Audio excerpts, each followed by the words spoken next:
Hello everybody, welcome back. Today we're doing 3.7 multiplying polynomials.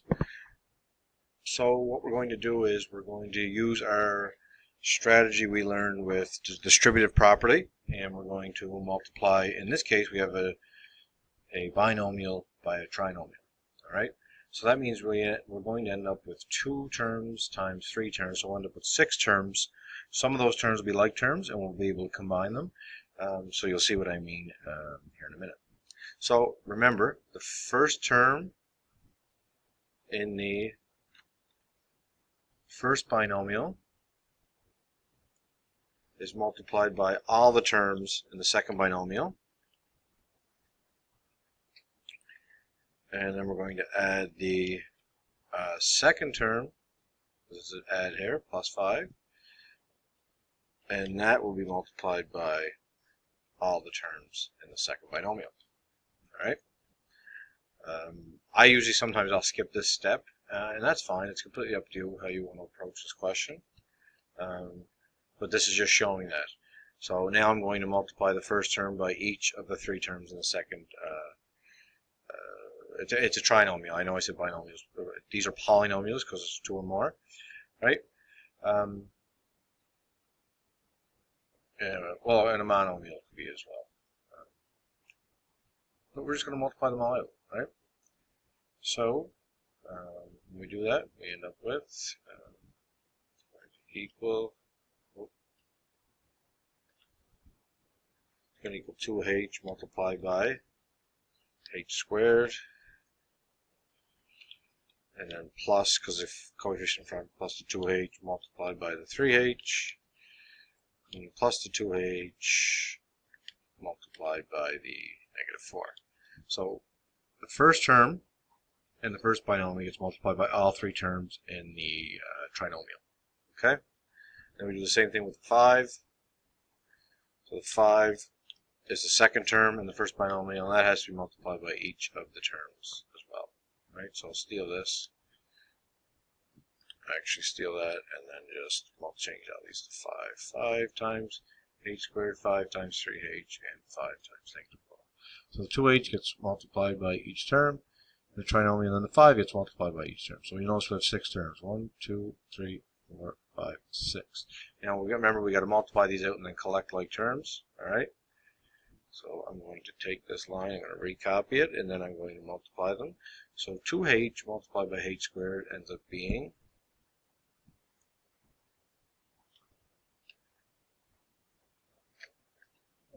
h cubed, 2h cubed. Right?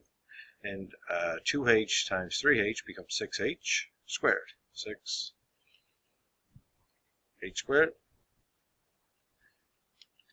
And the 2h times negative 4 becomes minus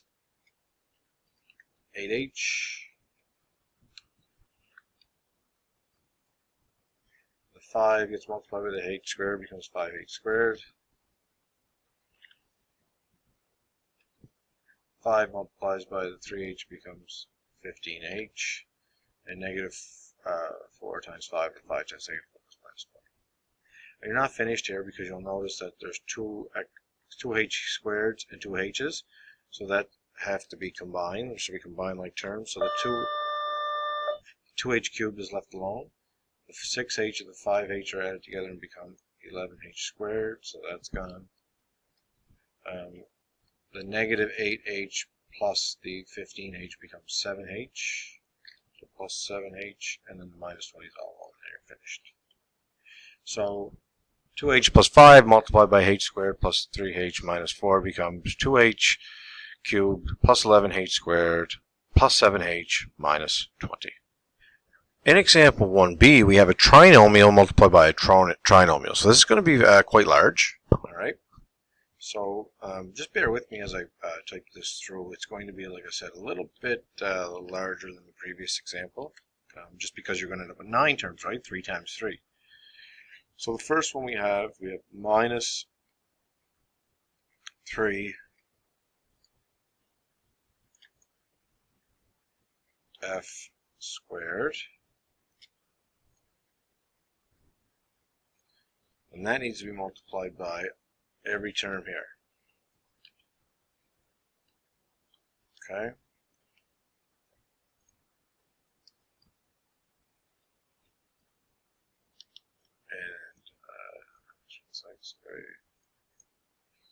there we go. Alright, so the first term in the first trinomial gets multiplied by all three terms in the second trinomial. Then we do plus 3f.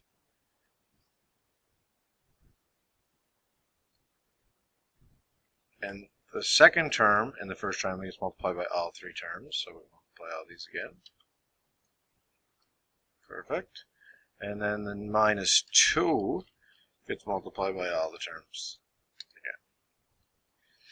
So we have first multiplied by all three terms, the second term multiplied by all three terms in the second, and the third multiplied by all three terms. All right, so now, all right, so what I'm going to do is I'm going to show that multiplication occurring in each line. All right, so the minus 3f squared gets multiplied by the negative 4x squared. The minus 3f gets squared gets multiplied by the negative f. And you'll notice that we're really running out of room, so I'm going to have to just make my font a little smaller here, because if not, I'm going to run out of space. And then the negative 3f gets multiplied by the negative 6 again. Very important with the brackets here. If not, what will happen is you will lose a negative, and then it really will become a mess. Okay, so the 3f gets multiplied by the 4f squared, and then the plus 3f gets multiplied by the negative f, and then the plus 3f gets multiplied by the negative 6. Well, that should be negative f here. My apologies.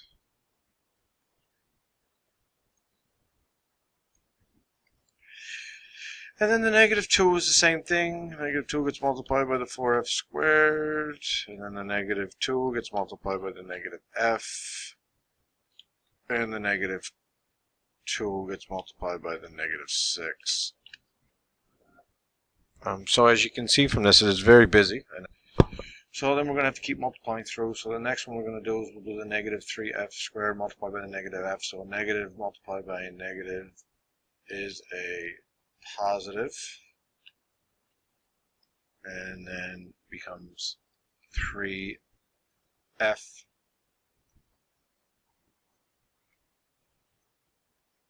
cubed, and then the gets multiplied by negative 6 and becomes plus 18f squared. So we did the first term in the first trinomial, and we multiplied it by all three terms in the second trinomial, and there we go. We'll do the same thing for each. So this becomes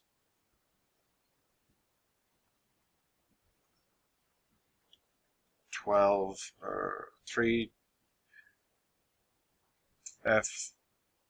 multiplied by 4f squared becomes 12f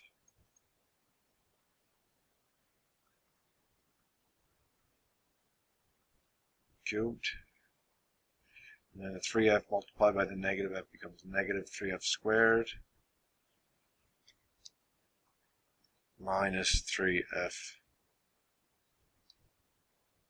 squared, and the 3f multiplied by negative 6 becomes minus 18f. And this becomes minus 8f squared, and then minus 2 multiplied by minus f becomes plus